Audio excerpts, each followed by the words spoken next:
जय माता दी। 9 अप्रैल से 2024 में शुरू चैत नवरात्रि का आज तीसरा दिन है।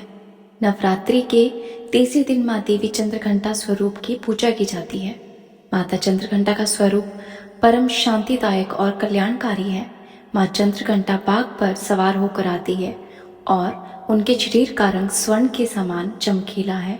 मस्तक में घंटे के आकार का अर्ध चंद्रमा विराजमान है। इस कारण से ही उन्हें चंद्रघंटा कहा जाता है। माँ देवी चंद्रघंटा 10 भुजाओं वाली है, जिनके हर हाथ में अलग अलग शस्त्र विभूषित है। गले में सफेद फूलों की माला सुशोभित है। इनकी मुद्रा युद्ध के लिए तैयार रहने वाली है। माँ चंद्रघंटा की उपासना के लिए मंत्र उच्चारण से दिन की शुरुआत करें। माँ चंद्रघंटा की पूजा का महत्व। माँ चंद्रघंटा का ध्यान धारण करने से भक्तों को साधना, सुख और शांति की प्राप्ति होती है और इनकी पूजा से भक्तों को आत्मिक उन्नति और समृद्धि की प्राप्ति भी होती है। इनकी उपासना से भक्तगण समस्त संसारी कष्टों से छूटकर सहज ही परम पद के अधिकारी बन जाते हैं। इनका वाहन सिंह है, अतः इनका उपासक सिंह की तरह पराक्रमी और निर्भय हो जाता है। इनके घंटी की ध्वनि सदा अपने भक्तों की प्रेत बाधित से रक्षा करती है। पूजा विधि। इस दिन माँ को शुद्ध जल और पंचामृत से स्नान कराएं। अलग अलग तरह से सुगंधित फूल, अक्षत, कुमकुम, सिंदूर, बेलपत्र, चंदन आदि अर्पित करें। केसर दूध से बनी मिठाइयाँ या खीर का भोग लगाएं। माँ को सफेद कमल और लाल गुलाब की माला अर्पित करें। इस दिन ओम देवी चंद्रघंटाय नमः मंत्र का जाप करें। पूजा के अंत में माँ चंद्रघंटा की आरती भी करें। माँ देवी चंद्रघंटा की कथा।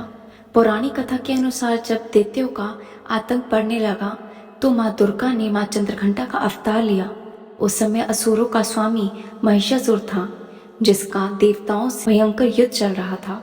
महिषासुर देवराज इंद्र का सिंहासन प्राप्त करना चाहता था। उसकी इस इच्छा को जानकर सभी देवता परेशान हो गए और इस समस्या से निकलने का उपाय जानने के लिए भगवान ब्रह्मा, विष्णु, महेश के सामने उपस्थित हुए।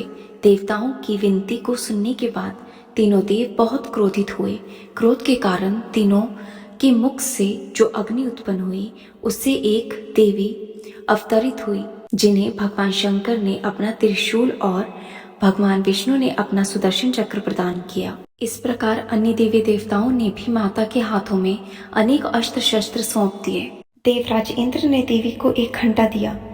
भगवान सूर्य ने अपना तेज और तलवार दी। सवारी के लिए सिंह प्रदान किया। इसके बाद माँ चंद्रघंटा महिषासुर के पास पहुंची। माँ का ये युद्ध रूप देखकर महिषासुर को ये आभास हो गया था कि उसका काल आ गया है। महिषासुर ने माँ पर पूरे वेग से हमला किया। इसके बाद देवताओं और असुरों में भयंकर युद्ध छिड़ गया।